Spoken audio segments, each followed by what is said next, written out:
Okay, let's unpack this. Welcome to a deep dive. Today we're zeroing in on a single source document, a big one. It lays out a really significant policy shift. That's right.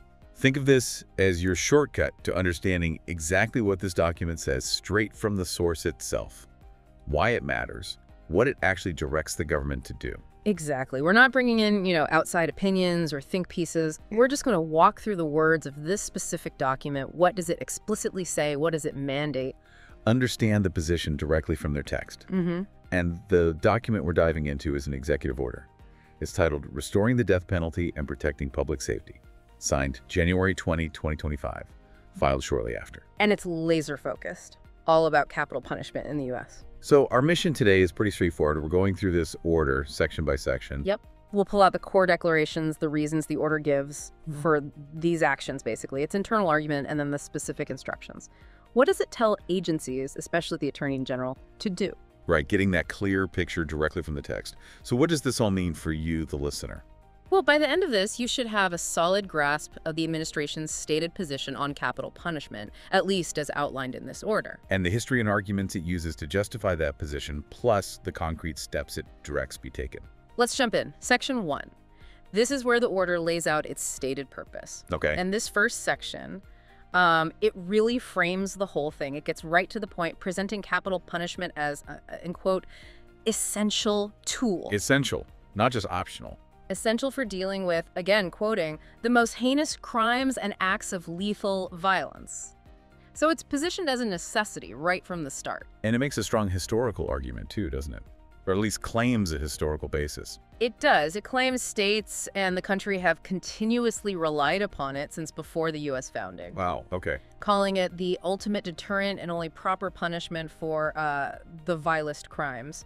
So the document roots it deep in American legal tradition as it sees it. And what about the founders? Does it bring them into it? Oh, yes. It states they knew well that only capital punishment can bring justice and restore order when dealing with such evil. Okay, so direct claim about the founders' intent there. And then it adds that, according to the document, capital punishment continues to enjoy broad popular support. Right, so historical precedent, founders' intent, popular support. That's the foundation it's building in this section. Exactly, but then it pivots. This next part is pretty striking. The order directly critiques opponents. Using some really strong language, I remember reading this. Very strong. It claims politicians and judges who oppose capital punishment have defied and subverted the laws. Subverted the laws. That's a serious charge. It is. It says they try to thwart the execution of lawfully imposed capital sentences and are enforcing their personal beliefs rather than the law, essentially accusing them of obstruction based on personal views. And gets specific, right? It doesn't just talk in generalities. No, it names names, or at least one name, President Biden. It states that when he took office in 2021, he allowed a moratorium on federal executions. The order calls this a defiance of his duty. A defiance of duty. And then it points to December 23rd, 2024. It states, President Biden commuted the sentences of 37 of the 40 most vile and sadistic rapists, child molesters, and murderers on federal death row. Yeah, the descriptions the order uses for those individuals, Yeah. it's incredibly visceral. It really is. Phrases like remorseless criminals who brutalized young children, strangled and drowned their victims, and hunted strangers for sport.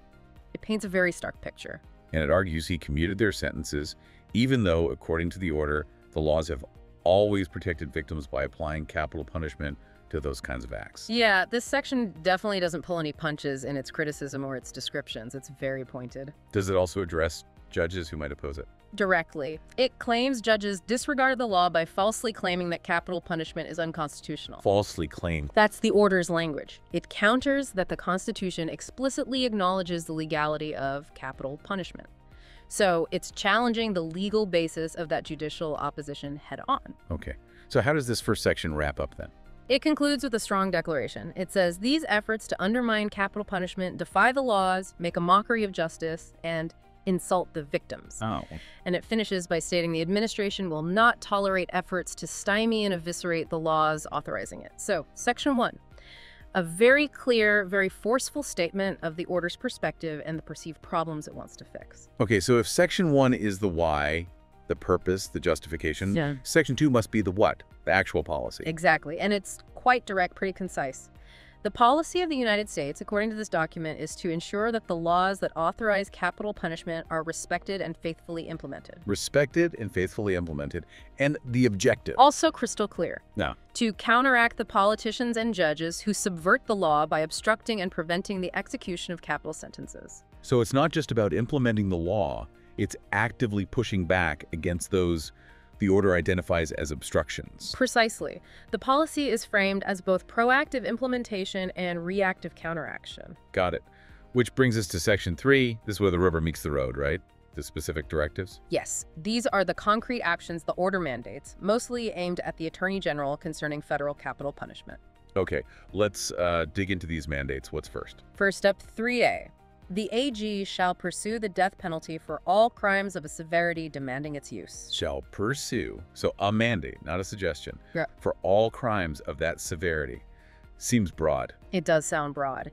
Then 3B gets more specific about when the death penalty must be pursued federally, regardless of other factors where the law allows. Okay, what are those specific cases? It lists 2. Every federal capital crime involving the murder of a law enforcement officer, that's 3B. Right. And a capital crime committed by an alien illegally present in this country, that's 3BB. So those 2 categories are singled out. The order says pursue the death penalty in every such federal case. Other factors aside. Where consistent with applicable law, yes. That's what the text directs. Mandatory pursuit in those specific federal instances. And it doesn't just stop at the federal level, does it? I remember something about states. Correct.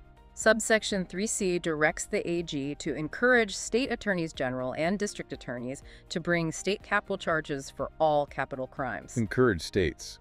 How does that work?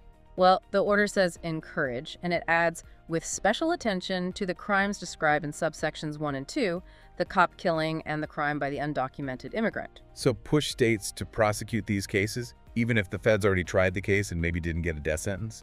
The order directs the AG to encourage state charges regardless of the federal trial outcome. So yes, that seems to be the implication. Federal encouragement for state-level capital prosecutions, especially in those highlighted categories. Interesting federal-state dynamic there. Mm-hmm. What else for the AG? Under 3rd, the AG is required to take all appropriate action to modify the Justice Manual.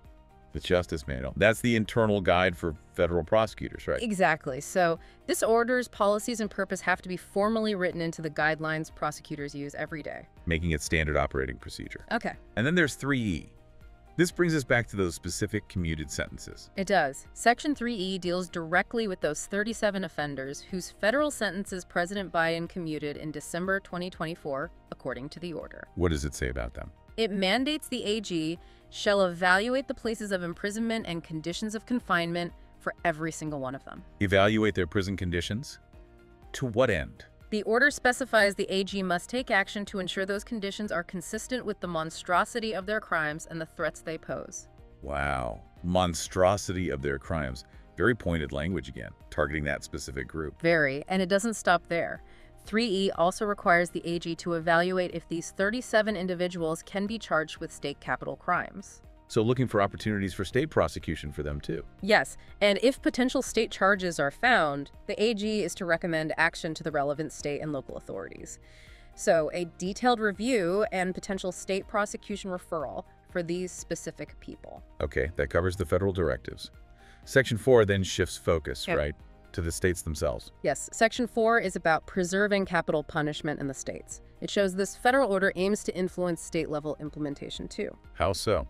What are the directives here? Under 4A, the AG shall take all necessary and lawful action to ensure that each state that allows capital punishment has a sufficient supply of drugs needed to carry out lethal injection. Ah, the lethal injection drugs issue. That's been a major practical hurdle for states. Exactly. So this order directs the federal government, specifically the AG, to actively help states secure those drugs. A very practical, logistical directive. What else for the states in Section 4? There's 4B. The AG is directed to approve or deny any pending request for certification made by any state under 28 U.S.C. 2265. Okay, 28 U.S.C. 2265. That sounds like legal specifics. What's that about, basically? It relates to a process where states can get federal certification if they meet certain standards for providing counsel in state post-conviction proceedings. If certified, it can potentially speed up federal habeas corpus review of death penalty cases. So the AG has to make a call on any state applications for that certification that are sitting there. That's the directive. Approve or deny pending requests under that statute. Got it. Now, Section 5. This one seemed like a potentially huge deal legally when I read it. It's definitely significant. Section 5 contains a major directive. The AG shall take all appropriate action to seek the overruling of Supreme Court precedents that limit the authority of state and federal governments to impose capital punishment. Seek the overruling of Supreme Court precedents. Wow. So not just work within current law, but actively try to change it at the highest level. That's what the text says. It's explicitly directing the government's top lawyer to challenge existing Supreme Court case law that restricts the death penalty. So how does the order frame that approach? What is that direction to seek the overruling? Tell us about the administration's view of those precedents, based just on this text. Well, purely based on the order's language, it calls them limitations on government authority. Right. By directing the AG to seek their overruling, the order is essentially signaling that the administration views these rulings as incorrect or improper obstacles that need to be challenged and removed legally. To restore what the order considers the rightful authority to impose capital punishment. Exactly. It's a clear statement of intent to challenge the legal status quo in court, aiming to undo those limiting precedents. That's a major legal strategy laid out right there. Yeah. Okay, Section 6 seems to broaden the focus a bit. Prosecuting crime to protect communities. Yeah, it connects the specific capital punishment focus back to a larger public safety agenda, as described in the order. What's the gist of it? Under 6A, it's a general directive for the AG to prioritize public safety and prosecuting violent crime. Pretty standard stuff. But it also includes a mandate to dismantle transnational criminal activity. Okay, so linking capital punishment to broader crime fighting. Right, but 7C is crucial. It states the order is not intended to and does not create any right or benefit, substantive or procedural, enforceable at law or in equity by anyone against the U.S. government or its people. You can't sue us based on this clause. Essentially, yes. It's standard legal language to prevent lawsuits claiming the order itself grants individuals specific rights they can enforce against the government in court. It clarifies this is an internal directive for government action, not a source of private rights against the government. Got it. So let's try to synthesize this. Based purely on this single executive order we've just walked through, what's the big picture? Well, according to this document, the administration clearly views capital punishment as vital, a constitutionally sound tool for justice and deterrence. A tool it believes has been improperly blocked or hindered. Yes, hindered by specific political and judicial actions it strongly criticizes. And in response. The order lays out a very clear policy. Ensure capital punishment laws are respected and fully implemented. And it backs that up with specific, pretty wide-ranging actions for the Attorney General. Like actively pursuing the death penalty in federal cases, especially certain types. Right. Supporting states with practical needs, like lethal injection drugs. Challenging those limiting Supreme Court precedents in court. And even addressing those specific 37 commuted offenders and potential state charges for them. It's comprehensive in its approach, based on its own goals.